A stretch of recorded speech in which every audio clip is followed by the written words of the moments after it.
नक्षत्रेकपदी द्विपदी सा चतुष्पदी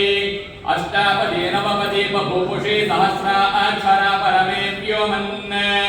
ओम सत्यमिदत पुनः परन्तो यत्र धीरा मनसा वाचमकृत अत्र सखाय सख्यानदानते भद्रेशा लक्ष्मीर्निहिताधिवाची ओम प्रणो देवी सरस्वती वादेभिर्वाजिनीपति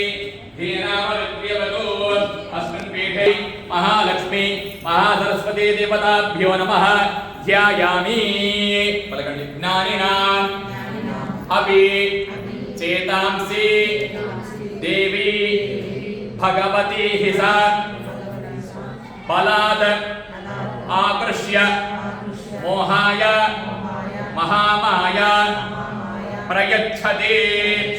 महाकाली महालक्ष्मी महासरस्वती स्वरूपिणी ललितादेव्यै नमः अस्मिन् पीठे ध्यायामि अस्मिन् मेरुपीठे अस्मिन्